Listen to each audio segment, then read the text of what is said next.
ଶୁଣିବ ମୁଁ ଆଜି ଗୋଟେ ଗପ କହି କଣ କହିଲ ବିଲେଇ ଆଉ ମାଙ୍କଡ। ସମସ୍ତ ଘରେ ବିଲେଇ ଅଛି ନା ନାହିଁ? ବିଲେଇ ମାନେ ଇଂଲିଶରେ କଣ କହୁଛେ?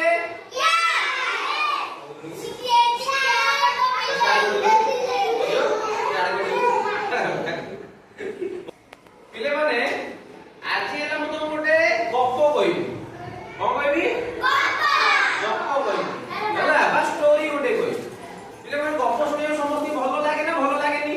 ସମସ୍ତଙ୍କୁ ଭଲ ଲାଗେ ନା?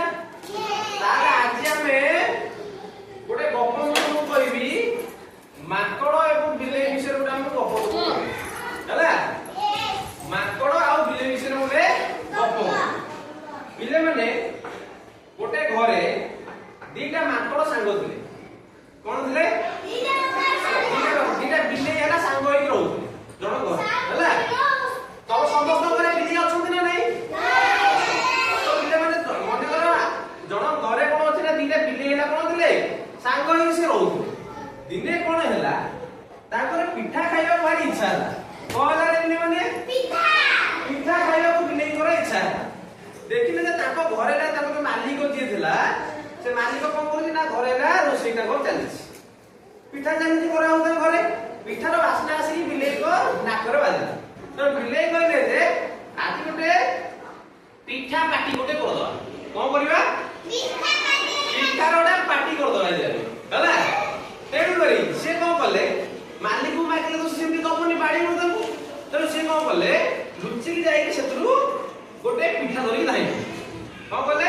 ପିଠା ଧରିକି ଝରକା ବାଟେ ଏମିତି ଧାଇଁକି ପଳେଇଲେ ହେଲା। ଧାଇଁ ଆସିକି ହାଲିଆ ହେଇକି ଆସି ଜଙ୍ଗଲରେ ଆସି ଗୋଟେ ପହଞ୍ଚିଲେ। କୋଉଠି ପହଞ୍ଚିଲେ? ଗୋଟେ ଜଙ୍ଗଲରେ ଆସି ପହଞ୍ଚିଲେ। ତ ପିଲାମାନେ ସେ ଜଙ୍ଗଲରେ ଆସିକି ହାଲିଆ ହେଇକି ଆସି ସେ କଣ କରୁଛନ୍ତି ନା ଗଛ ତଳେ ଆସିକି ବସିବେ। ହାଲିଆ ହେଇକି ବସିବେ। ଧାଇଁ ପିଠା ଧରିକି ଆସିଛନ୍ତି ଦି ଜଣ ଯାକ ହାଲିଆ ହେଇଛନ୍ତି ଗୋଟେ ଗଛ ତଳେ ବସିଲେ ହେଲା। ସେଇ ଗଛ ପିଲାମାନେ ଗୋଟେ ମାଙ୍କଡ ଥାଏ ବସିଥାଏ। ଗୋଟେ ଗଛ ଉପରେ ଗୋଟେ କଣ ଥାଏ? ମାଙ୍କଡ ଗୋଟେ ବସିଥାଏ ହେଲା। ଏ ଦି ଜଣ ଯାକ ତଳେ ଅଛନ୍ତି। ଇଏ ତଳେ ଭାବି ତଳେ ବସିଲେ ତାର ବିଚାର ଦେଲା କେମିତି ଆଉ ଖାଇବା ମନ ନାହିଁ। କିଏ କେତେ ଖାଇବ ପିଠା? ଗୋଟିଏ ପିଠା ସେମାନେ ନେଇକି ଯାଇଛନ୍ତି। କିଏ ସେ? ଦି ସାଙ୍ଗ ବିଲେଇ ମନ ନାହିଁ। ଗଛ ତଳେ ବସିଛନ୍ତି। ସେ କହୁଛନ୍ତି ଗୋଟିଏ ପିଠା ଆମେ କେମିତି ଭାଗ କରିବା ହେଲା। ତେଣୁ କରି ଦି ଜଣ ଯାକ ଯୋଉ ଦି ଭାଗ କଲେ ତାଙ୍କ ମନରେ ବୁଦ୍ଧି ନାହିଁ ହେଲା। ତେଣୁ ସିଏ କଣ କଲେ ତାଙ୍କ ଭିତରେ ଝଗଡା ଲାଗିଲା। ସିଏ କହିଲା ନା ତୁ ଅଧିକ ଖାଇଦଉଛୁ, ତୁ ବିଲେଇ କଲା ନା ମୁଁ ଅଧିକ, ଇଏ କଲା ନା ତୁ ଅଧିକ। ତେଣୁ ତାଙ୍କ ଭିତରେ କଣ ଲାଗିଲା? ଝଗଡା ଲାଗିଲା। ଦି ବିଲେଇଙ୍କ ଭିତରେ ଝଗଡା ଲାଗିଲା। ଏ ସବୁ ଦେଖୁଛି କିଏ? ସେ ଗଛ ଉପରେ ବସିକି ମାଙ୍କଡ ଦେଖୁଛି ହେଲା। ତେଣୁ ମାଙ୍କଡ ଭାବିଲା ଯେ ସେ ଟିକେ ତାର ବୁଦ୍ଧି ଲଗେଇଦେଲା। ମାଙ୍କଡ କହିଲା ନାଇଁ ବିଲେଇକୁ ଗୋଟେ ମୁଁ ପାନେ ଦେବି ହେଲା। ତେଣୁ କରି ସେ କଣ କଲା କହିଲା ସେ ବିଲେଇ ଦେଇକି କହିଲା ତମେ ଝଗଡା କର ନାହିଁ, ମୁଁ ତମକୁ ସମାନ ଦୁଇ ଭାଗରେ ପିଠା ଦିଟା ବାଣ୍ଟିକି ମୁଁ ତମକୁ ଦେଇଦେବି, ତମେ ଖାଇବ। ବୁଝିପାରିଲ? ତେଣୁ କରି ମାଙ୍କଡ କହିଲା ଯଦି ପିଠା ବଣ୍ଟା ଯିବ ତାହେଲେ ବାଣ୍ଟିବି କେମିତି ତାଙ୍କୁ ମୁଁ? ନା ସେଥିପାଇଁ ନିକିତି ଦରକାର। ନିକିତି କଲେ କଣ? କେଜି ପୋଲା ଯିବ ହେଲା। ସିଏ ମାଙ୍କଡ କହିଲା ତମେ ଖାଅ, ମୁଁ ସାଙ୍ଗେ ସାଙ୍ଗେ ଧାଇଁ ଯାଉଛି ଗୋଟେ କିଲୋ ପୋଲା ନେଇକି ପଳେଇ ଆସିବି ହେଲା।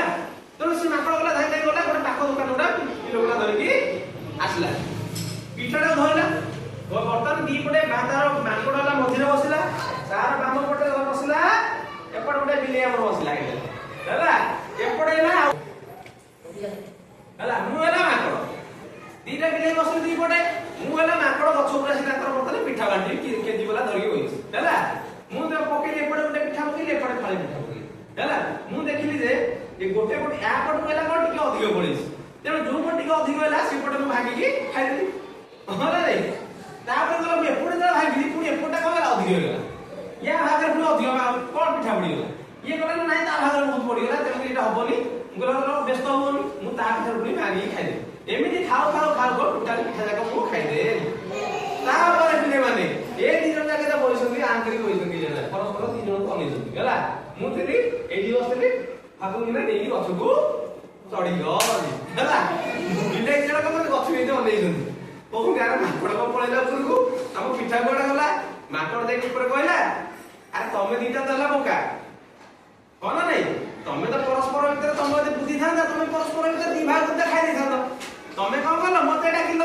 ତେଣୁକରି ମୁଁ କଣ କଲି? ମୁଁ ମୋର ବୁଦ୍ଧି ବଳରେ ତମ ପିଠା ତମକୁ ସବୁ ଖାଇ ଦେଲି ହେଲା। ତେଣୁ ସେଠି କଣ କଲେ ନା